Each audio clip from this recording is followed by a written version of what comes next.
Welcome to the Bitcoin Infinity Show, and welcome Rachel Geyer, one of my favorite people in the whole wide world, is on the Bitcoin Infinity Show today. So welcome, Rachel.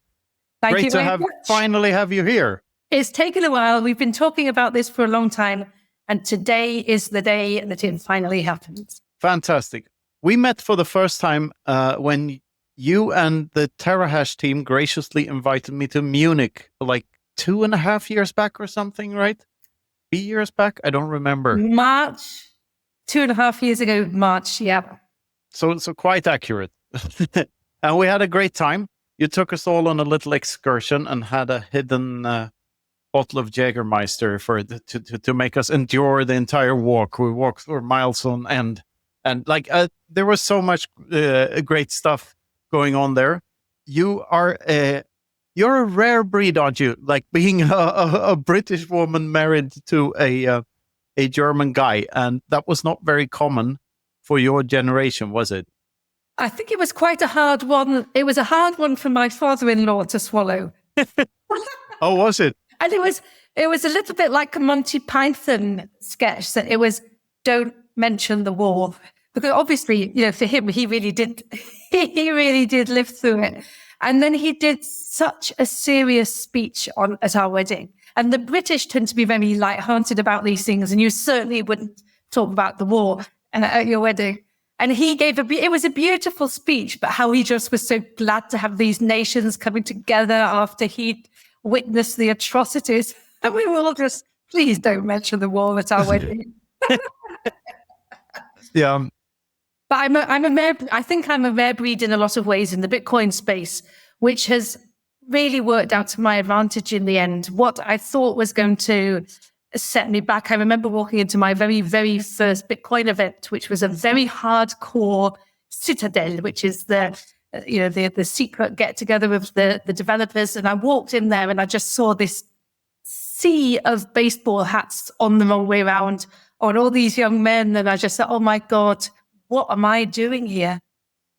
And I had the best weekend of my life, and that was the start. And it's never looked back ever since. So I think my grey hair and my boobs help, No, but I think you've found your niche in this community as being this bridge between different worlds, right?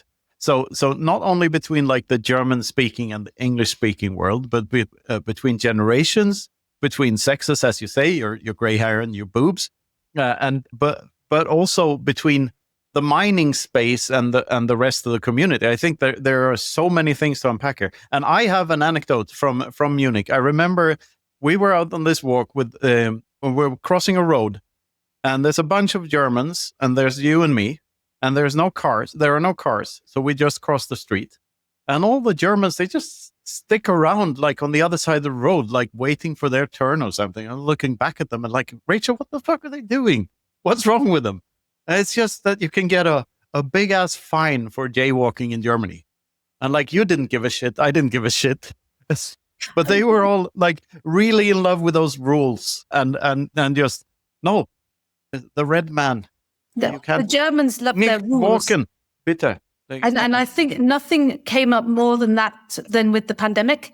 And it really opened my eyes to the differences between the Brits and the Germans. So in England, if you've got the sign that says keep off the grass, it's going to be covered with people sunbathing, and they just don't care. And I think it's a really interesting one, because basically if you've got this red light that tells you not to cross, but there's not a single car anywhere in sight, you're basically handing over your whole decision-making power to somebody else. There's got to be some modicum of, let me take this into my own hands, and if I think it's safe. But I think it says a lot about the Germans feel very, very safe when they've got rules to follow, and they don't like it when people don't follow the rules. I noticed the same thing in Sydney, Australia. There was an interesting experience there. We had a Bitcoin meetup the first night or the second night or something, like before the conference, in this restaurant or this bar where you can also order bar food. So I ordered a hamburger, and the there's a couple of speakers, and this is upstairs, and there's a little area upstairs where you're sort of semi sitting outside. A part of the building had no roof over just that section of the thing, and I'm sitting out there, and my hamburger comes up the stairs, and it's like, yeah, over here. Yeah, but you can't eat outside. Why not? I always no, but that's a smoking area. Yeah, but I don't smoke. Like, no, but that's it. You can't eat where people smoke. Like, you're going to be disturbed by the cigarette smoke. No, but I don't mind that people smoke. Like, I'm the one eating the burger. This rule that is obviously here is for my sake, right? Because I'm the one eating the burger that's supposed to be offended by people smoking. But I'm not. So just give me the damn burger. But that didn't exist. Like, no, we have to follow the rules. You can't eat your burger where people can smoke. Yeah. And I don't even believe anyone was smoking. Like, the whole thing made no sense. But people love their rules, and it's different for different cultures. I find it fascinating, though, that is in these very well-functioning societies often that you find all these rules. I mean, Germany is well-functioning. Australia is certainly well-functioning. But do you think it's because they're like at the end of their reign, or like what's going on there? When I first moved to Germany 30 years ago, it really impressed me how well everything worked, because I came over from the UK, and in the UK, nothing works. I mean, just take our national health to start with.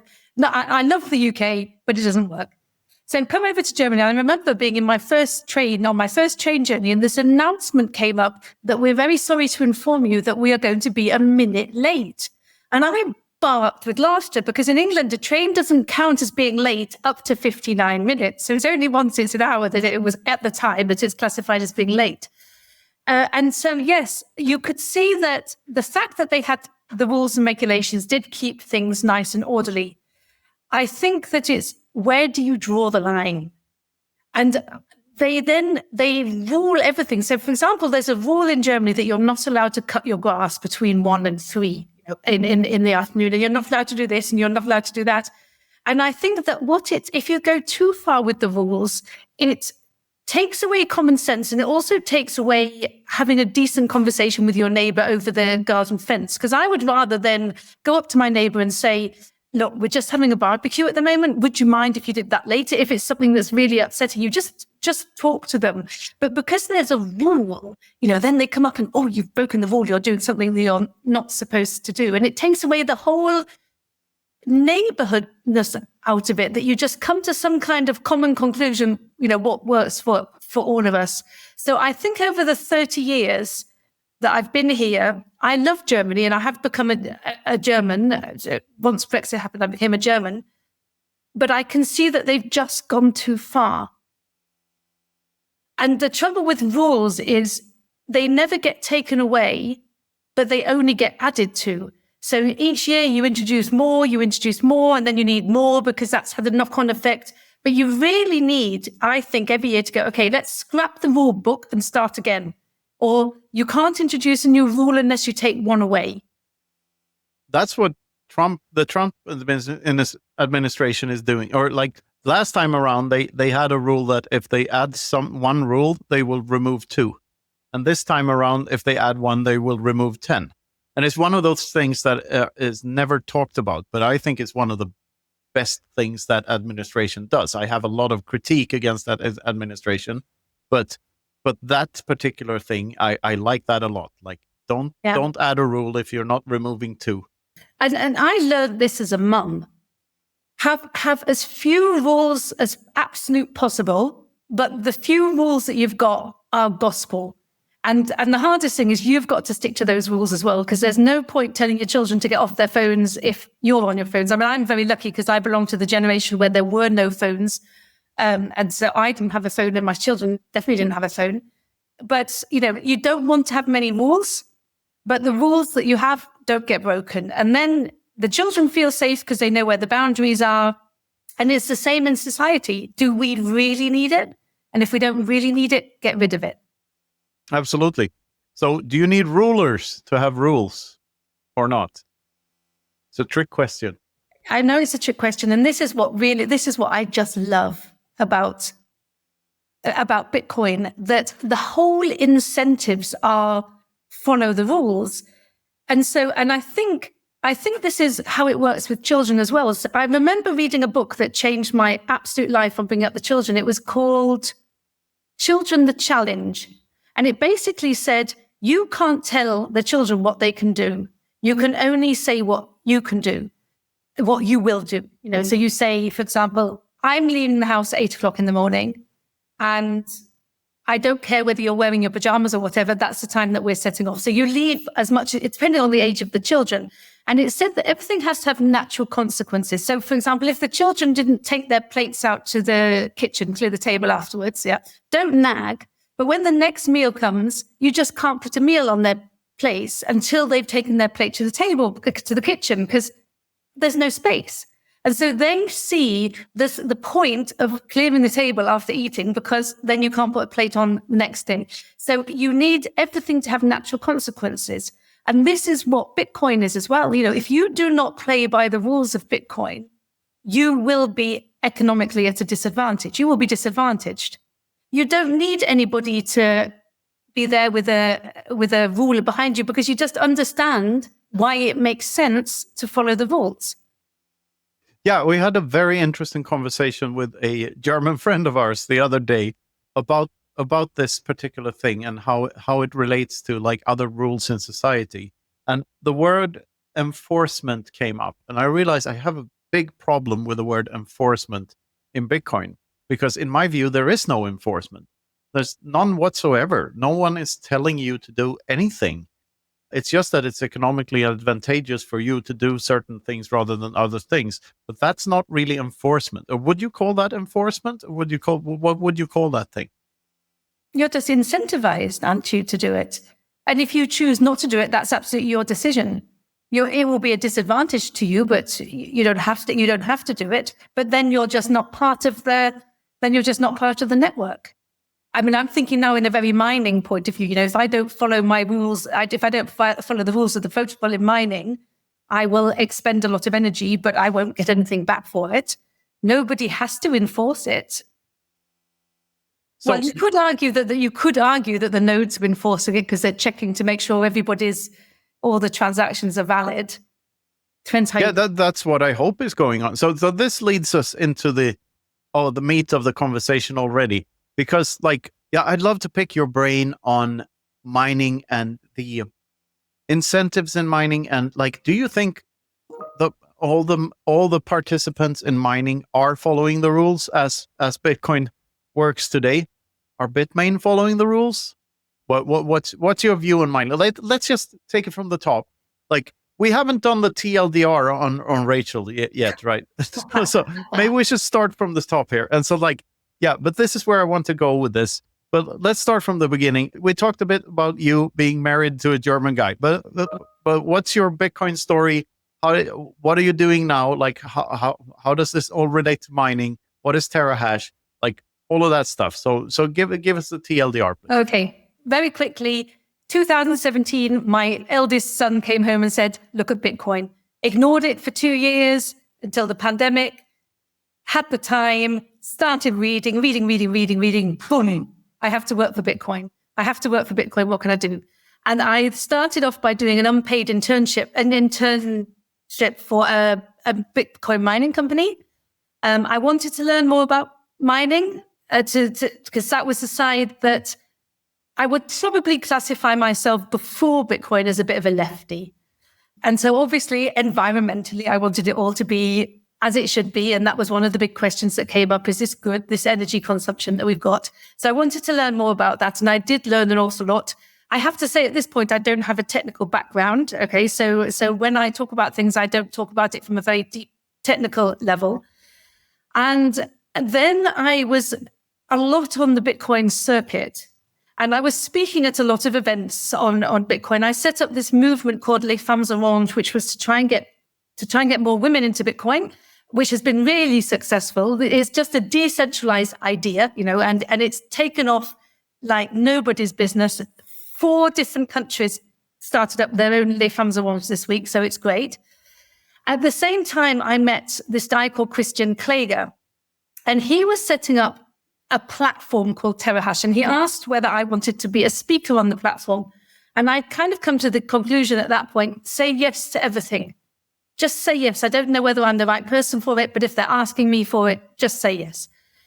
And this has just grown into something absolutely fantastic. And the reason that TerraHash started was Chris, who I mentioned before, was trying to solve a problem for his company. So he has a mid-sized German company producing made in Germany products, very high quality, and all of them need a lot of energy.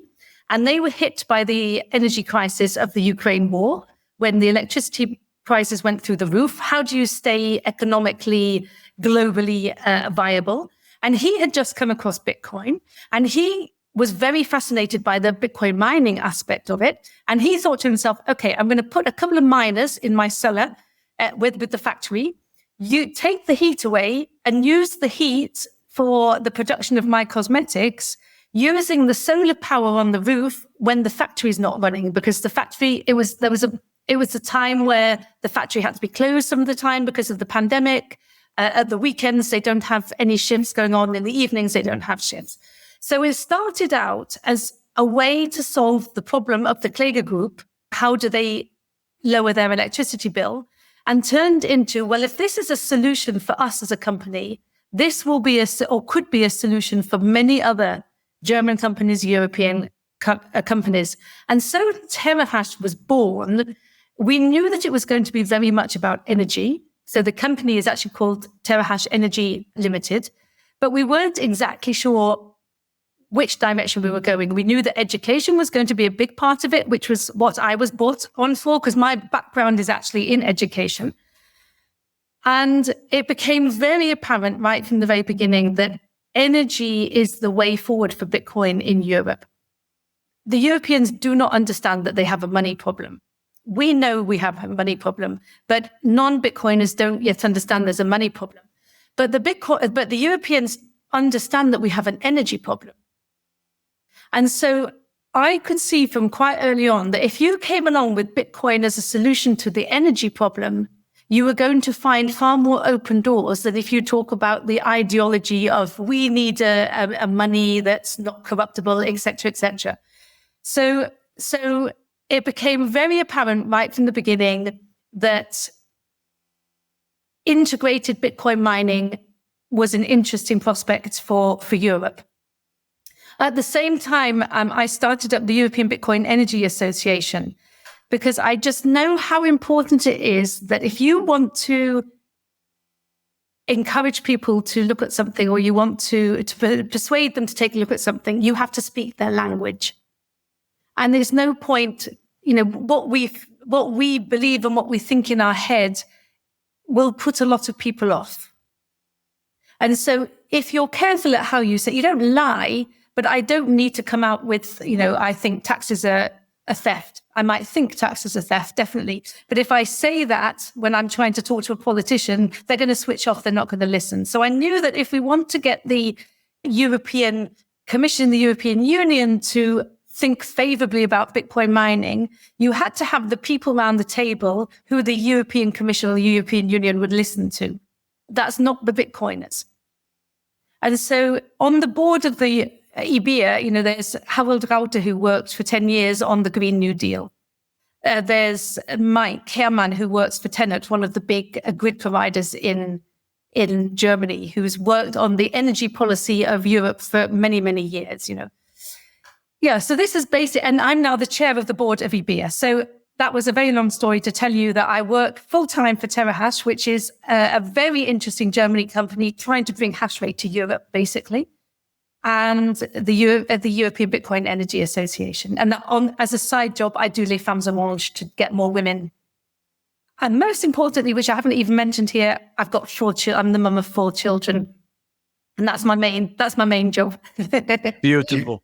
So like, I love this because I know I'm not the person. I could never do your job, and the reason is that, like you say, that the Europeans are not aware that they have a money problem, but they are aware that they have an energy problem, and it's about how you speak to people.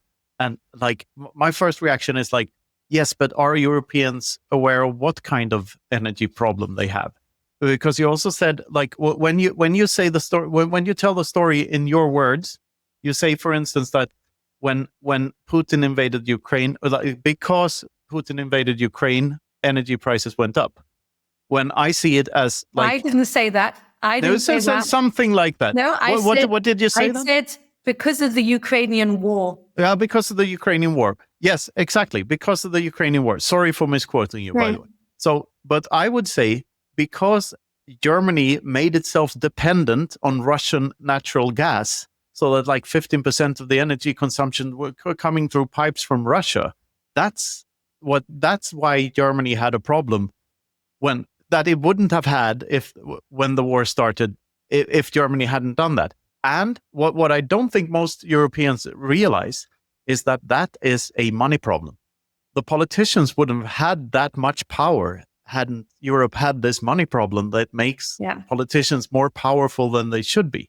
And also, you chose the term "the pandemic" when describing the lockdowns, like during the pandemic. And I would definitely say during the lockdowns, because like the problem was not the pandemic. The problem was what the politicians did about it. And like, that's why we went into lockdown. Why you're not sitting on the board of EBS. Exactly. That's my point. I can't do it either. So at the very beginning of this, whenever I was posting something on LinkedIn, another board member would write to me secretly and go, take it down. I can't speak political, but I know the people who can. And so you need to, and there are some good people out there who I know that they're Bitcoiners at heart, but because they have this dual functionality of, whatever role they've got in the fiat world, they can do it. So Knut, you're 100% right. And I'm 100% with you. But it's a bit like, I remember in my maths, when I was doing maths at A-level, I had this really intelligent teacher who was always 4 steps ahead of me. And I just couldn't understand what he was talking about, because you have taken this to the next level, to the next level, and to the next level, and you're 100% right. But most people are 6 steps behind you. And so people need to come to their own realizations. Oh, it's the money, stupid. You can't tell them that. And so you need to identify a problem that you know that they're suffering from, and then get them to come to their own conclusion as to why this problem has happened. Don't tell them, because they won't want to listen. I know. And this is why we market ourselves as conviction deepeners rather than orange pillars, because we're not orange pillars. We're not changing anyone normie's mind. Like, we're not doing that. But what I think we can provide, me and Luke, maybe me more than Luke, because Luke is more diplomatic than I am. But what we can do, I think, is conviction deepen those who are already orange pill, or those who are already peering into the rabbit hole and are curious. Like if we can hone in on that. So, and this is to say that I think we all in the Bitcoin education space, we all have our different roles and our different levels of this stuff, right? And your book, Everything Divided by 21 Million, was one of the most important books for me on my journey of understanding Bitcoin. And I mean, just that meme, just to have that picture, it was genius. And this is what it's even behind. Sorry, look, I haven't even noticed it. I haven't even noticed it. This is what I love about it. It doesn't matter what you do. It doesn't matter what your contribution is. If you just have one conversation with one person, we're all part of this. And if one person, because of something you've said, picks up a book, I think that's fantastic. And that's what you should be aiming for. Just talk to your neighbors, but what I've learned is, and I've learned it the hard way, and I wish I'd known this 2 years ago, don't be a missionary. Nobody likes a missionary. And I really should know that as a Brit, because we were the very worst going around the world trying to missionary people. Nobody likes a missionary. So if we're really so convinced about this new world and this new technology, live it and shut the fuck up. Did you know that the Christopher Hitchens book about Mother Teresa is called Missionary Position? I just love that title. I don't know that. It really annoys me, like on X, all these people who are talking about, oh, you need to leave the country and you need to go and live in another country, and just go and do it. Stop. If it's so fantastic, you should be living your life and you should not be on X and trying to tell everybody else what to do. So if I look at somebody and I can see that they're living in another country and they're having a wonderful time, I will look at their actions. But if they're hammering into me all the time that, oh, you need to leave Germany, Germany's going to the dogs, or you need to leave Europe, it's going to the dogs, I'm not interested in hearing that. But if I can see that you live the kind of life that I aspire to, and I can see that you're really relaxed and you've got plenty of time to spend with your children and plenty of time to spend in nature and with your grandchildren or whatever it is that turns you on, then that is what I will aspire to. And your actions will speak to me far louder than your words will. No, I absolutely 100% agree. And I think it can be tiresome sometimes with European Bitcoiners seeing all the darkness of the European Union and like seeing all the totalitarianism that is creeping in. And all that is true. And all the blackpilling and like people that like that, what's he called? Neil something, the Scottish guy that... Oh, yeah. I do like him, but the whole blackpilling, like the whole selling FUD thing, like, yeah, you're right. But how about some fucking optimism? Like all of these people in the other countries and all of these freedom fighters that are your heroes in other continents, they sacrifice something to be that. Like, be the example. Like, be the person that you want other people to be. Like, as you say, the action speaks louder than words. Yeah. And if you can show people that, yeah, you can be a Bitcoiner in Europe. Like, there are risks involved, but what doesn't have risks involved? Like, what are you going to do with your life? Are you going to your way to an early grave? Like, yeah, that's not for me anyway. And you've got the choice is super easy. Life. And if you're not enjoying it, this was another thing I learned in motherhood when I was sitting on the floor. I was sitting on the floor in the kitchen crying, thinking, oh, this is awful. I'm exhausted and it's 8:30 in the morning.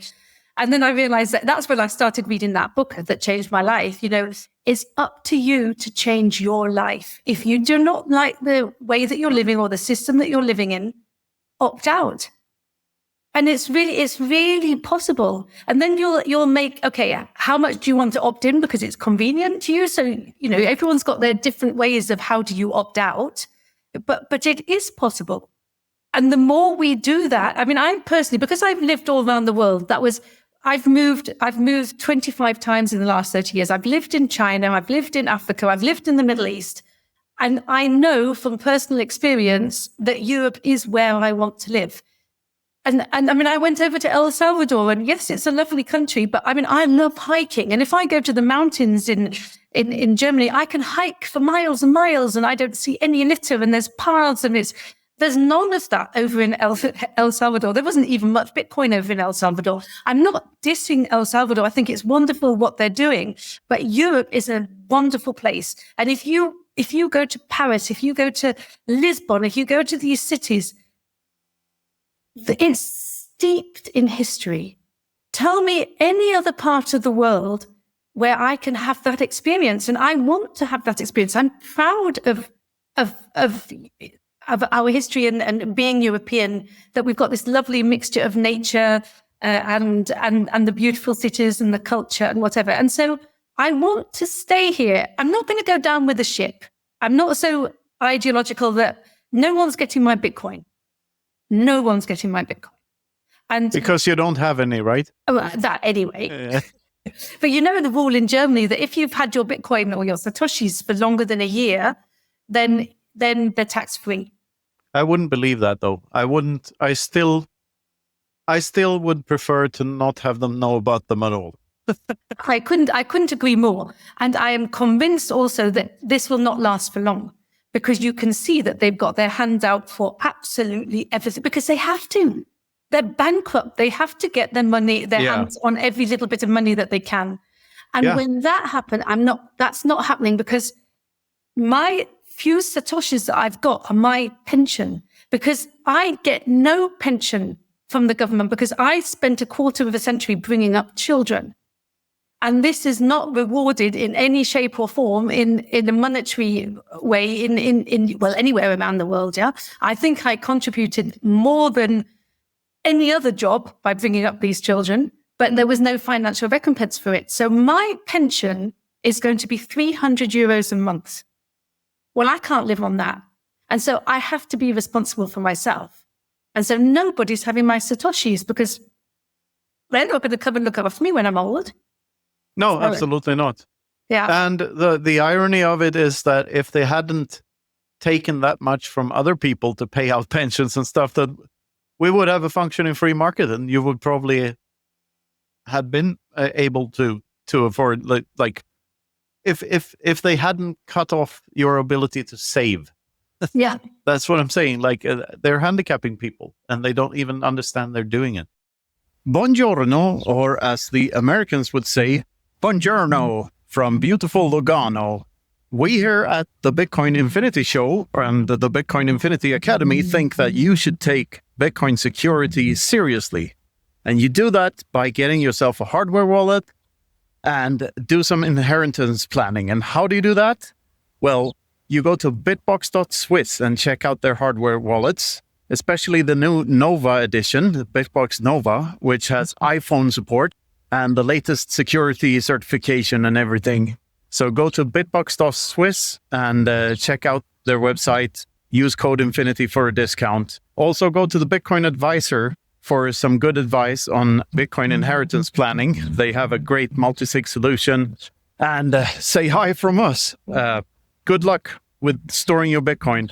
And one day you might be able to buy yourself a beautiful house, such as this one. You just have to, stack HODL for a decade or two, and you could move here. This has been for me the biggest 180-degree turn that I have had to take, because I was definitely, this social wanting.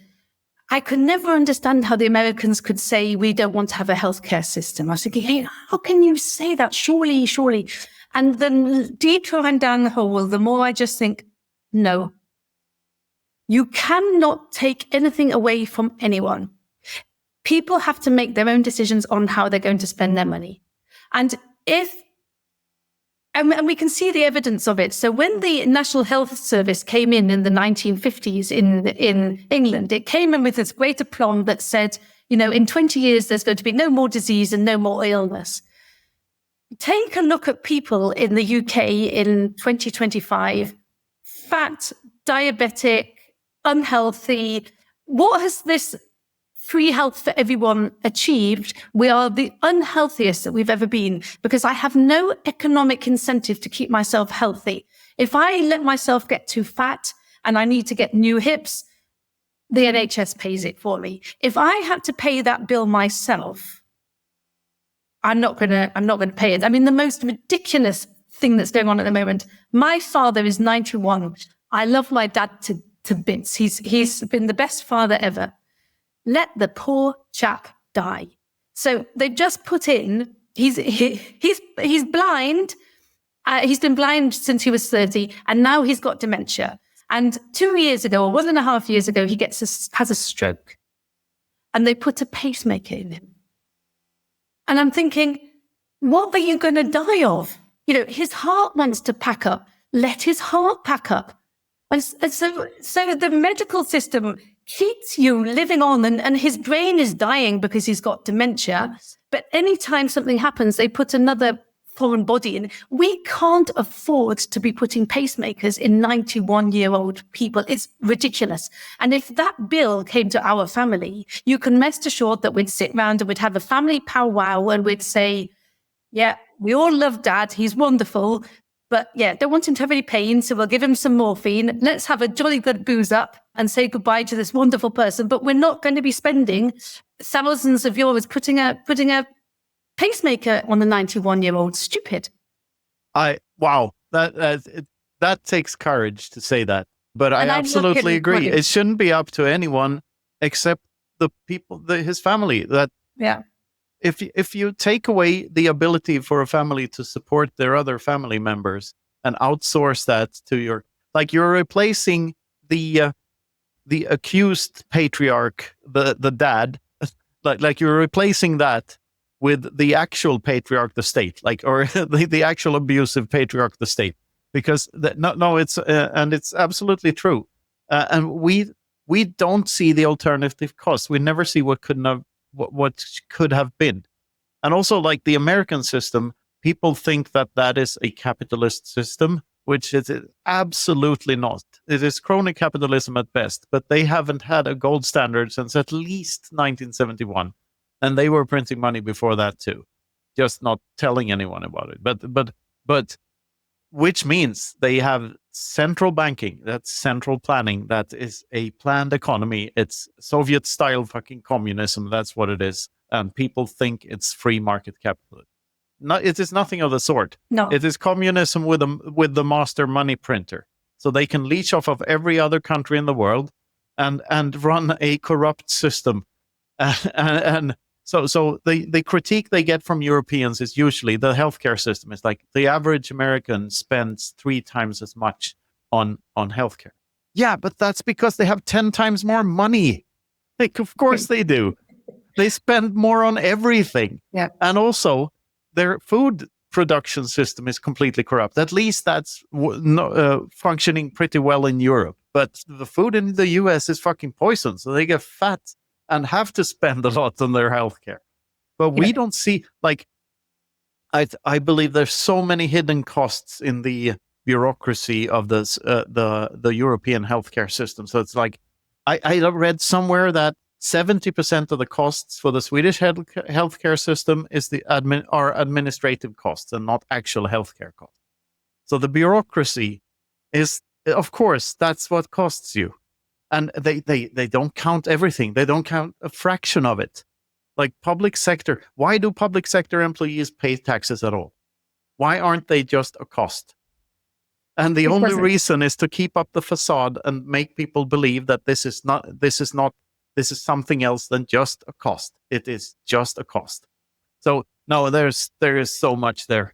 I mean, when Britain had its empire, it had the sun never set on the British Empire.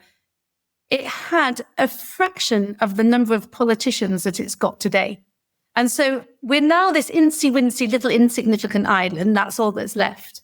And yet we've got a bigger bureaucratic moloch than we ever had when we were ruling 2/3 of the world. Yeah. So it's ridiculous. The more bureaucrats you've got, the more inefficient the system that is. The bigger the rule books get, it just doesn't work. And what I'm really hoping, what I see for this Bitcoin world is everything will get smaller. I mean, most big Bitcoiners that you meet, they don't want to work for other people. They want to have them. We want to work. We want to have a purpose. We want to. But would you go and work for a company that's got a couple of thousand employees and you're just a number in it? And so I think that what will happen is everything's going to become more decentralized. Everything. So it's not just the money system. And I live in this little village in the south of Germany. And the weekend that I moved here, a natural lake opened up in the village, which had been made by voluntary workers from the village. So mostly it was the pensioners who all got together and they did the work, laid all the slabs, made all this wonderful lake. And it was all voluntary, no tax money. And when you've got a small place like a village, life still works. You still know your neighbors, and when somebody's ill, you still go and help them, and somehow it just works. And there's all these human interconnections. As you get bigger and bigger and bigger, it breaks down. It just doesn't work anymore. You think that, I'm not responsible for that. The government's responsible for that. So in a town, if I hear the neighbor's child screaming, what do? I ring I don't know how to say that in English. I ring Say it in German. Jugendamt. So you'd ring the ones who are responsible for child abuse instead of knocking on the door and going, do you want me to take your child for an hour? You sound like you're frazzled, or what can I do to help? So you don't help anymore. You ring whoever's responsible for dealing with that, or you'll walk past the person on the street. I mean, it shocks me when I go to big cities and you see the people lying on the street, the the drug addicts and whatever, and people just walk on past. That doesn't happen in a village. It can't possibly happen in a village. You can't fall that low before some kind of social.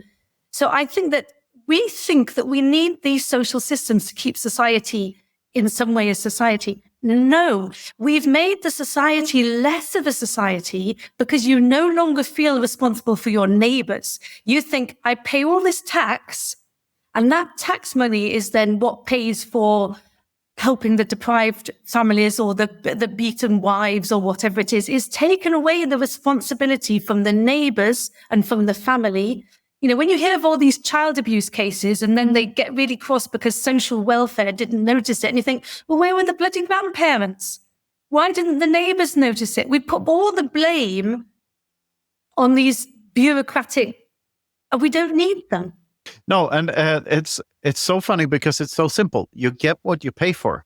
If you make it profitable to be a victim, people will be victims to a larger extent. If you make it unprofitable to be productive, like people aren't going to be productive. If you make it profitable to sit on your couch all day and eat fucking Doritos, people are going to do that. Like it's super simple. If you make 100%. It profitable to be on sick leave, people are going to be unhealthy. Like, and I can tell you this firsthand. My dad, who I love, who should now be dead, but he's on his way out, he was blinded when he was 30. So he was a sailor in the British Navy, and he was in Borneo, picked up a virus, and within a year he had no sight. And at the time, it wasn't like you have today, where he would have got welfare, blah, blah, blah, blah, blah. So he went to this institution, which is where he met my mum, actually. She was a student, and she used to go once a week to read to the poor blind people, and met my dad. And what they did give to him is they gave him a training to become a physiotherapist. And so there were 3 paths that you could take. If you were clever enough, you could become a physiotherapist. If you were middle of the road, you could be a telephone operator because you could move those, it was the old boards where you used to move it around. And if you really weren't very clever, you became a basket weaver. So that were the 3 professions that these blinded people could be. So my dad went back to school because he'd left school at 16, but he went back to school to do his O-levels, became a physiotherapist, finally set up his own practice, and then he had his family, and he had 3 children, and he provided for his family, and the guy was blind because he had to. And now when you see what happens with the soldiers who come back I know from my childhood, or younger, from Iraq and all that, the people who come back blinded, they go on to social benefits, welfare benefits. They will be alcoholics. They will be, because you've got no incentive.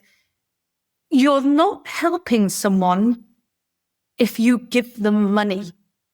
You are helping someone if you give them an opportunity to make their own income. But it's got to be on them to actually do it. And human beings are incredibly resilient. And I would say my dad was the best dad that any child could hope to have. And it's funny, he would never have been able to adopt a child because they'd have said, what, blind? No, he's no good as a father. He was a fantastic father. And what I learned from my father was resilience. When the world comes and gives you lemons, you stand up again and you reinvent yourself. And you keep reinventing yourself, and you keep reinventing yourself.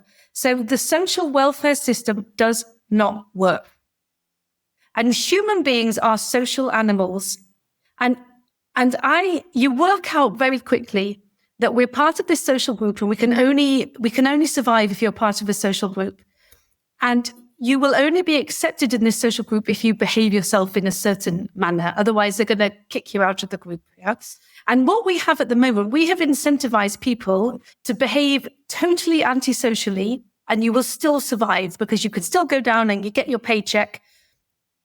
Look around at who's having the babies today. When I go into the middle of town and I look at the type of women who are pushing the prams, and you think, is that really the kind of people that we want to be bringing up the next generation? But they're the ones who are getting the child benefit, getting the single mum benefit, they're getting all this money. And I've got a farmer friend, I love him, and he said, a farmer would never take his worst cow to have the calf. But human beings are taking their worst cows to be the mother of the next generation. It's true. It's true. It sounds harsh, But it's just the truth, Knut. I love it. I love the honesty of this. No, it's fantastic. And yes, it's important to remember when life gives you lemons to make lemonade. Yeah. But it's also important to not let success get to your head. So when life gives you lemonade, make margaritas. Like absolutely. Yes. Absolutely. The show must go on. Where do we go from there? Where do we go from there? This is like the basest stuff we've had on for like the basest sentences we've heard in a long time. Yeah. So about mining, let's go back to the mining stuff and the diplomacy. How's the diplomacy going? Like, you know what? Thinking that the wrong cow is reproducing here. Like, is that what you told the European Parliament and the Energy Board and stuff? Like, no. So what did you tell them? You know what? What I'm assuming now, I'm probably taking a bit of a risk, but I'm assuming that the only people who listen to the Bitcoin Infinity shows are the Bitcoin maxes. So I don't imagine that we're going to have too many European commissioners listening. But if we are, hey, hat off to you, chaps. Wonderful that you're here. We love you. We love you. We love you. So what we are doing with the EBIA is we are basically taking the language that comes from the European Union and turning it around to show them how it is going to be Bitcoin mining that achieves what they're trying to achieve. So I am not having an argument here, Knut, about do I think that we need to have so and so much percentage of renewable energy. I am not in a position to say how much renewable energy I think we should have. However, if the European Union has decided that it wants to have by the year 2030, 60% renewable energy, I can talk to the EU and say, this is how you can achieve that goal. So I'm not saying that the goal of the EU is necessarily right. I mean, I'm not sure that I really like all my fields plastered full of solar panels because I quite like nature and whatever. And we've seen what happened in Spain and Portugal, but that's a whole other story. However, if this is what the European Union is saying that they want to achieve, then what we are doing is showing them that with this missing piece of the puzzle, Bitcoin mining, that is how they are going to achieve what they are saying they want to achieve. Well, okay. So let me unpack that because what they say and what they do are two different things. Maybe the goal was never quote unquote renewables at all, but just more communism. It's always more communism. Like every perceived problem, the solution from the politician is always give us more money. Like it doesn't matter what the problem is. The solution is never let the free market take care of it. Like you never hear that from any politician from left to right. Nobody says that. Some definitions. Would you call an energy source that is dependent on government subsidies a renewable? An energy source that cannot survive on the free market on its own, is that actually a renewable? Can I phrase it in a slightly different way? Because I think it will show you exactly. We're doing quite a lot of work with biogas plants, and biogas plants were subsidized 20 years ago. So there's a lot of farmers came along and they took this enormous subsidy and they put up this biogas plant. And over the last 20 years, they have received so much money from the government to run these biogas. So they get paid ridiculous amounts of money for their electricity. That biogas plants are no longer, they are not economically viable to exist. So what happens when the government comes in and puts the subsidy? You make it impossible for people to be economically viable because you take away all of the incentive for innovation that those people will keep working at it and keep working at it and keep working at it in order to become the best possible product that they can. So I can't say whether, like, let's take solar. If it had been left to the free market and truly the free market to develop, then it could well be that solar power would be a good renewable power. But I can say for certain that because the government has chucked so much money at it, it completely skews the market. So what happens is the price of the solar panels actually goes up because the manufacturer knows full well that the person can come along and buy it because it's getting such a lot of subsidy to buy it. So they shift their price up. The consumer pays more money for the solar panel. I haven't really won anything. So what we see again and again as we're trying to incorporate Bitcoin mining in these renewable markets is government subsidies have led to a very inefficient, skewed market. So I think if you'd have left it to its own devices, it would have been interesting to see how far solar had gone. Absolutely. Like I love the Misesian explanation that it was never about incentives because, well, it was, but not in the way people think, because they think in socialist countries that people don't work because they don't have an incentive to do so. But if you have a gun pointed at your head, you will work. So the problem is not really the incentives to work, it's the price signals, because as you fuck up the price signals, resources get misallocated and people produce the wrong things. And that's when you remove the subsidy, they have no means of surviving on their own. Like it's artificial. It's like your dad with a pacemaker. Sorry for the bad metaphor, but that's exactly what it is. Exactly what it is. Yeah. Exactly what it is. You're keeping things alive that should not be kept alive necessarily or longer than they. I'm sorry for laughing so much. This is horrible. I feel like a horrible person laughing at it. But I can only say this because I know that I love him to bits, so that's why, and I want the best for him. And this is 100% what we're seeing, and what I think is what I would love to see happening in Europe is that we will be the ones who will really decentralize mining. I don't want to see these massive farms in Paraguay, in Ethiopia. I think, that's just that, in my opinion, although it's not up to me to judge what's a waste of energy. But in Europe, because of our electricity prices, we are forced to become very innovative and have these integrated solutions. Because from Bitcoin mining alone, you can't. It's very difficult to make money in Europe. We don't have cheap enough electricity that from Bitcoin mining alone you can make a living. So you need to be selling the heat, or you need to be contributing to demand response, or in some ways you might be getting subsidies from the governments for what you're doing, but you need to have this second stream of income in order to be economically viable to mine in Europe. But I think that will be in the long run a big benefit for us, because it means that we're really working very hard at making these sophisticated integrated systems, which will be impossible to turn off. So, for example, we have a mine in Finland where we've got this 1 megawatt of renewable, CO2 neutral. I hardly dare say that on your show. So but actually quite a bit of it is nuclear power, which is a renewable, which I think is a very interesting. I would keep my eye very closely on nuclear power. It's a re-oldable. Let's not go down on there, because that could be a whole podcast. But so we're mining, but we're providing heat into the local district heating system.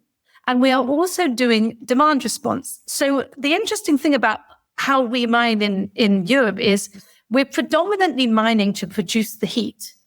And the Bitcoin is a waste product. And so when I'm trying to explain, so when I was in Portugal a couple of weeks ago doing the energy forum, and we were talking to people who had no idea what Bitcoin mining was, absolutely no idea. And all you need to say is, you've got this black box and you've got electricity going in, and you've got heat and a digital asset coming out. And this digital asset, if you want to, you can convert it straight into euros. You don't have to keep it as a digital asset. It's money. Yeah. So however you look at it, it's money. And there's heat. That's all you need to understand about Bitcoin mining. And this is why Bitcoin mining is solving the problem for energy providers in Europe, because they are faced with this problem of how the heck do I keep a grid stable when I've got all these fluctuating renewables, and I've got to keep the grid at 50 hertz, and I don't know what my consumer demand's going to be. And then you come along and you say, listen, I've got this animal here. It will take as much electricity as you can throw at it, as long as the price is right.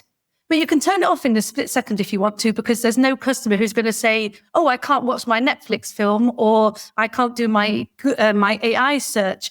And they understand very, very quickly that it's just this very flexible consumer of electricity. And that's all they need to know. And so it's solving that problem. So while they're trying to keep these grids stable, when you've got a very fluctuating source of load, it's a good solution for them. Yeah, because like those these grids that don't have enough, what's it called, inertia. Like they aren't stable enough. They aren't made to handle, when And this is whatever that was. This is your typical government rubbish. So you have all these bureaucrats sitting there going, by the year 2030, we are going to have this, this, this.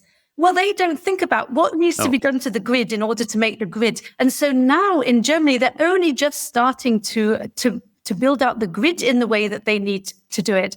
But the grid operators in Germany they're basically quasi-government companies anyway, because they're enormous. And so none of them, we've talked to them and they just don't want to hear about Bitcoin mining because none of them want to take responsibility. There's such a big monolith that no one's going to say, okay, let's try this. And this is where it's beautiful because then I think the countries like Switzerland, where you've got your decentralized cantons, it's going to be much quicker for a Switzerland to say, okay, let's just give it a go. And it's much easier for middle-sized companies like us to say, okay, let's incorporate Bitcoin mining. Whereas when you're talking to the Siemens and the Unipers and the big energy companies, they take ages to make a decision. That's wonderful because it means that the future will belong to these quick little companies who can make decisions quickly. And that's the kind of country that I want to live in, not where, my husband worked for Volkswagen for a number of years. And just picture this. So they make a lorry and they've got a bank and along comes a customer. And so they print the money with their own bank. You don't have to go to another bank. You go to the VW bank. You print the money, you give it to the customer gives it back to you, and you think you've sold the lorry. And so on paper, you've sold this many lorries. You have completely created this money out of thin air, given it to the customer gives it back to you. These companies wouldn't exist for 2 minutes in a hard money world. No. And they don't deserve to. And the other thing with the climate cosmetics in Europe is like the industry that Europe actually has that is worth something is the fossil fuel automotive industry. Like we have Mercedes, we have Audi, we have like Porsche, and we have all of these Ferraris and Lamborghinis and stuff. We have luxury cars and we have good combustion engine cars, and now all of them I almost said turn gay, but I didn't. They all need to go and become political and turn into electric car companies. And we don't have on this continent the raw materials needed to make the batteries. Did you hear about the battery factory up in Sweden that they had to shut down? They didn't produce one single battery. 3 people dead and like 14 billion krona lost. Like poof. Yes. And they're trying to make green steel up in the northern parts, which is like using batteries to make steel. They are going to need, the approximation is that they will need as much energy as Finland to make, green steel. And they say Bitcoin mining is bad. You're like mistaking the solution for the problem. It's so retarded, for lack of a better word. It's fucking retarded. That setting like leaving a politician in charge of anything is like letting a pedophile be in charge of healthcare or an arsonist in charge of the fire brigade. Like they are the problem. Yeah. They're the ones misallocating the resources. They're the ones responsible for all the environmental problems of the world. Like we have the proof of work algorithm and we have the difficulty adjustment, and we come to consensus because we have rules without rulers, and we are incentivized, not enforced, to follow the rules of the system and not fuck each other over. Mm-hmm. The fiat system has a consensus mechanism too. World wars. Whoever wins gets to decide who gets the master money printer. And imagine how much resources were wasted and how bad for the environment a world war is. It's in comparison to running an ASIC. Like they're missing the forest for the and here's the solution that is screaming at you, like, look at me. Like you have I did a talk on this once in Riga. Like, you have the similarities between Satoshi Nakamoto and Robert Oppenheimer, because I just saw the crappy Nolan movie. Like, so Oppenheimer, he found out a way to use the power of physics to change human incentive structures by being as vile and violent as absolutely humanly possible, by blowing people up. Satoshi did the literal opposite. He found a way to use physics to change human incentive structures for the absolute better, like, so that everything is peaceful. There's not a single intervention in any step of the system. So it's the absolute opposite. So you have these polar opposites, and the stupid statists think that they have the solution when they're the problem. Like, and it goes so deep. But that's not how you talk to politicians. I don't think you get very far at that. It's when you look at, we're quite involved with agriculture at the moment, because I can see a lot of future to incorporate very small mines on farms, because farms they've got the space, they've got quite an energy requirement. They would have the space on their roof to put solar or to have wind or whatever, that they could become. Well, I think what everybody's goal should be is to become energy sovereign. Yeah. You don't want to be relying on a third party to provide you with your. I lived in Africa, in South Africa, and we regularly had no electricity. Yeah. And the first world has no idea. You don't begin to comprehend everything that you can't do when the electricity goes off. We're so spoiled. So you go, oh, well, I'll just have a cup of tea. Oh, no. Well, oh, no, I won't. You can't do anything. You can't do anything apart from light. No. What? Like, I've been trying for, we've been going for more than an hour now. And the thing that I wanted to pick your brain about mining has nothing to do with all this politics stuff. It's more the internal politics of Bitcoin. So Luke and I went to a mining conference in Slovenia about, we learned a lot. We learned from General Kenobi, for instance. I think you know the guy, a young very talented guy. He talked a lot about this, that you're talking about too, that the miners in Europe are going to be competitive because they all have to find another use case for the mining, for the excess heat. But also this realization that you cannot really call yourself a miner if you're just a hashing salesman. So if you don't know what kind of block template you're mining on, but just relying on a pool to decide the block for you, like, can you really call yourself a miner? So that's an outright question for you. Can you really call yourself a miner if you're unaware of what block you're mining on? No, and this is where I think that. This is where I have full faith in the Bitcoin network, because in my opinion, Bitcoin mining is the biggest cowboy country that's ever been. I can understand why it's got a really negative reputation, and it deserves to have a negative reputation. Yeah. But there are people who are working on it all the time. So now we've got two pools. We've got a pool called Ocean. We've got a pool called Demand, which are coming online where you can make your own templates. So I'm hopeful that there is enough of an incentive, because anybody who's got Bitcoin doesn't want it to fail. In whose interest is it that mining becomes corrupted? It's not in my interest if I hold Bitcoin. It's not in your interest if you hold Bitcoin. You want the whole thing not to be corruptible. Well, I think, just to answer that really quickly, sorry for the interruption, but I think for people who are fiat-minded, and who are in it for really quick, really large fiat gains, they might not care that much about the longevity of Bitcoin, as you would want. You're right. You're right. And there will always be these people. So what you need it needs to be as simple. I mean, this is life always. We're so lazy as human beings that you have to give people very convenient solutions, because we will always go for the easiest solution, even if we're giving away a bit of our freedom. We see that with whether you're using Google, whatever you're doing, you're prepared to give a little bit away of your sovereignty because it's more convenient. And that's the same with mining. So you come along and you want to use the mining pool that's the easiest. And so you might know a little bit about, but you don't make your own templates, but, it's easy, let's do it. So the alternative system, the Ocean and the Demand, need to be as easy to use as your Antpool, your Foundry, and all the rest of it. It's got to be that they're on that level.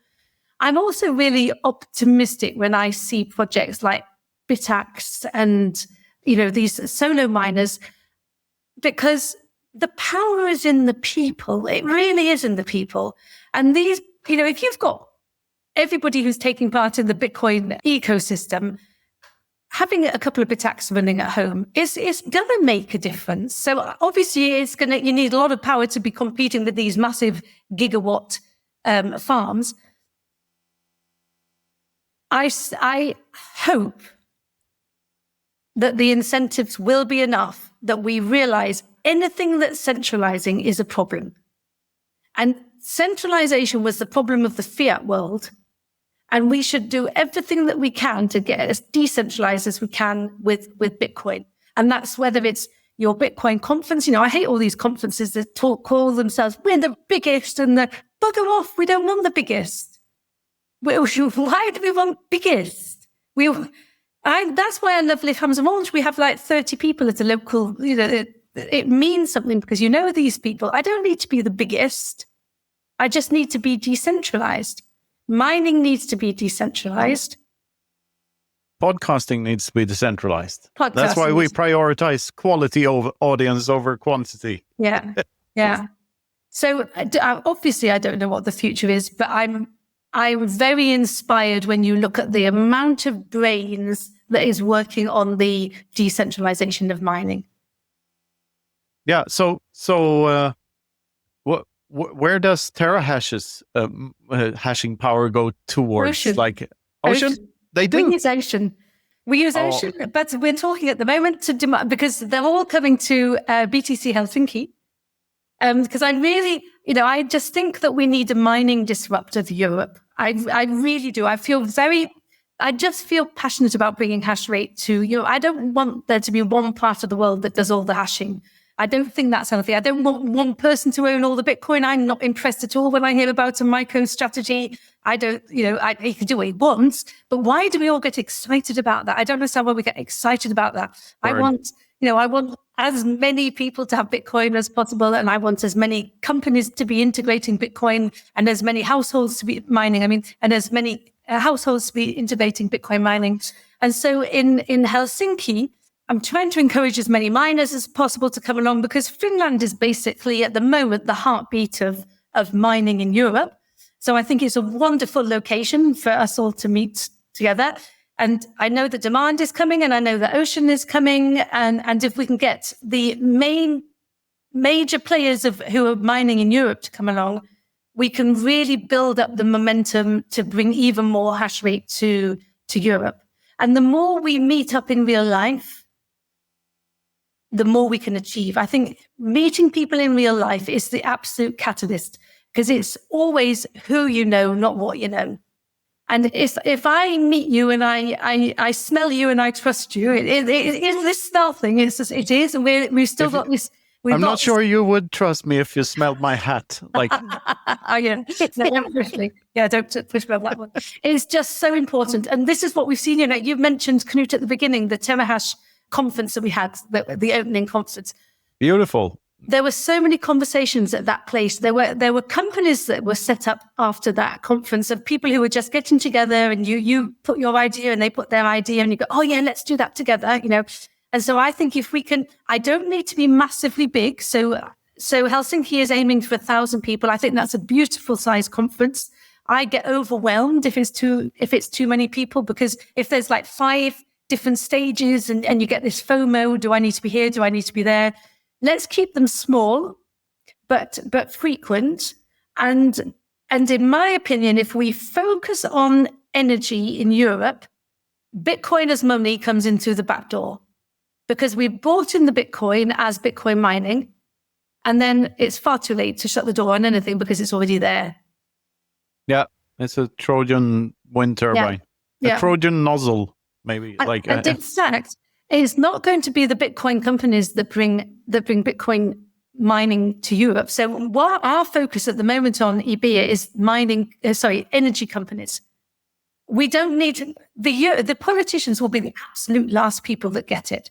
But if you've got the energy companies going along to the regulators and saying, hey, we need a very good environment for Bitcoin mining, because if we do not have Bitcoin mining, we cannot stabilize the grid. In my opinion, every energy company will become a Bitcoin miner.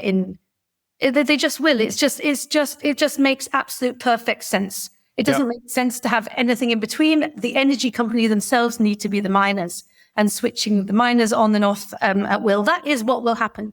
And so at the moment, our job is to educate the energy companies and to get the pilot projects out and rolling so that we can come along with the facts and the figures. But the interesting thing is, I mean, our mine that we've got in Finland, the district heat operator doesn't know that it's Bitcoin mining that's providing the heat. No, they don't need to. It would be very helpful if we could go out into the open and talk about it, though. So we're still at that stage of needing to change the narrative, because there are still far too many people who, I mean, let me tell you a story. I had to go along to the notary, which I hate. Knut, this would kill you. So most of the funds that we get for EBA goes to lawyers and notaries. You know, we've got next to nothing left over. It's all the lawyers, the parasites who take it all off. No, what we call lubrication companies. They make the rape a little more bearable when it arrives. So I needed to change one person on the board, and it had to be notified. Yeah, so you go along to the notary, and he opened the folder and he went, "Oh, European Bitcoin Energy Association. You can tell me whatever you want. It's a waste of energy." And then I had to pay the guy for putting his signature on my, and I'm not going to argue with him. I am not going to waste a second of my time trying to persuade him why. And it's funny because the notary who I'd been to before, so the first time when we were setting up, and he was asking us to explain it. And then he said, "You're going to be the OPEC of the next," and I thought, he's got it. He's understood it. Because Bitcoin mining is going to become that, that key, the key to keeping everything running smoothly, yeah? So the narrative is still negative. OPEC stands for Orange-Pilled European Countries, right? Oh, that's brilliant. That's brilliant. We'll take that one, yeah. Sure. So what? But the narrative is changing. I mean, you will also have seen that the University of Cambridge brought out figures that now look better. It's all a joke. We all know it's a joke, because none of the miners I know are prepared to provide any information to these institutes, because they're worried that if they put their head above the parapet, then the regulators might come. So I know that there's quite a lot of Bitcoin mining going on in Sweden and in other places, but they won't talk about it because they say, hey, nobody's coming and knocking on our door, so I don't want to talk about it. Fair enough. Yeah. But what we need to do is make the environment such that you can safely talk about it, because people will pat you on the back and say, thank you for providing this service, which is keeping our grid stable.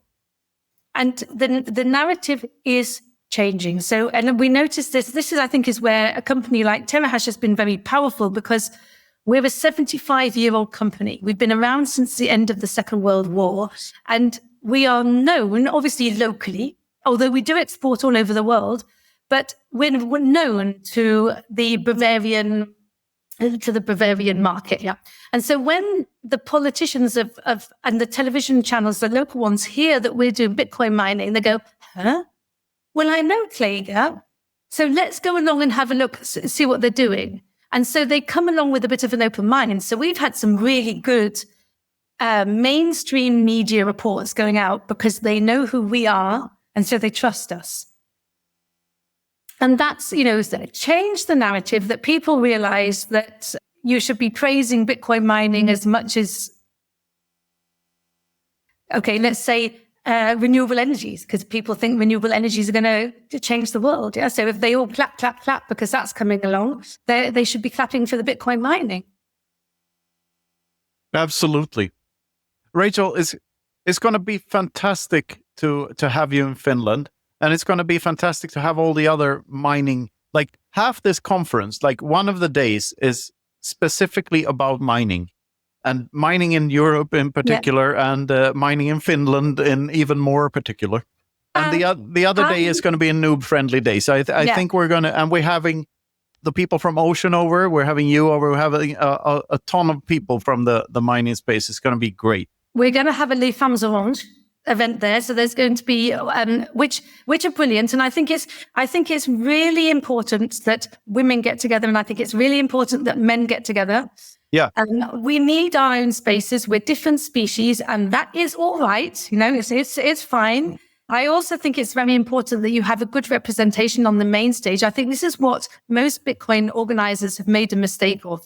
I remember talking to someone and talking about a topic, and he said, "But that's boring."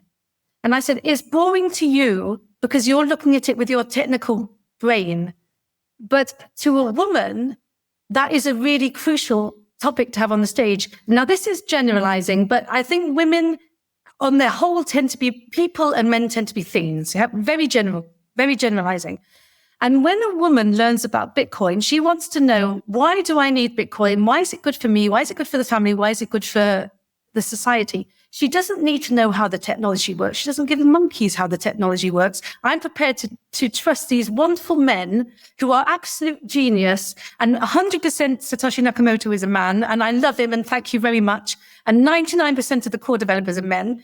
So we need to have more on the stage, that you've got young people, old people, men, women, a mixture of people up on the main stage so that you get a bigger audience. And the other thing we were talking about doing in Helsinki was having the world's first Bitcoin job market. I don't know if that's going to happen, but that would be awesome for people who are looking for jobs together with Bitvacation, the fantastic Bitvacation. Yeah, absolutely. Like that's what I always say. Like the crucial thing for Bitcoiners to do is to accept Bitcoin for their goods and services. It's not to, accepting is way more important than spending. Even or hodling. Like accept them. Don't ever sell them to an exchange. People always say don't buy them off an exchange. Don't sell them to an exchange. You don't want these institutions to have them. You want people to have them. Yeah, that's more crucial. But you're saying, so for women, it's don't verify, trust, and for men, it's don't trust, verify. And that's why we need both. and we need the yin and the yang. And I think that's not only a men and women thing, but I think it's a when you came into Bitcoin thing, because I think there's a linear relationship between disagreeableness and how early you were into Bitcoin. Yeah. So the really early ones, the Greg Maxwells and the Luke Dashers of the world, they were super disagreeable, and your Eric Voskuils and whatnot, and even Craig Wright was pretty disagreeable. So like he was a scammer and the complete liar, but he was early. Yeah, and then you get your friendlies, you get your Natalie Brunells and your Joe Halls in the later generations, right? That are much more huggy, amenable, and they will be the ones who can, they can bring more people on board. Because I think that women are really good at spreading the message. Because absolutely, we're meant at listening to. You're better at social media. We suck at social media. You're killing it there. We're not. Whether that has to do with boobs or not is for another discussion.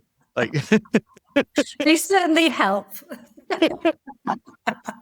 Wow, no, awesome, it's going to be awesome. Great. Final question: have you seen Monty Python's Bavarian restaurant sketch? No. I'll give you the link right after this. Like, or you just Google on YouTube Monty Python Bavarian restaurant. Right. It's one of their best. It's from. They made 2 episodes, The Flying Circus in Germany, the Monty Python's Fliegende Zirkus. And one of the episodes is actually in German, and the other one is just German themed. And this is from this is the one that actually is in German, and it's absolutely hilarious. Cool. I'll watch that. I'll watch that. Yeah, so anywhere you want to send our listeners, you can send them anywhere you want on the internet, or tell them to fuck off. No, I tell them to get off the internet, get outside, and go and walk in a field. Because you know what, they tell you that Bitcoin is an ego killer. I have yet to see much evidence of that, and particularly on the social media, it's all me. So just. Go and hug your family. Seriously. Yeah, pretend you're in the Iberian Peninsula and there's no power. Yes, Yeah, for a exactly. while. Do enough on sex. Yeah, that will do you much better. Oh God, that would be so much better. Definitely. Okay, wonderful. On that note, Fantastic. see you in Helsinki, guys. Yes. All right. This has been the Bitcoin Infinity Show. Thanks for listening. Don't forget to brush your teeth. Goodbye.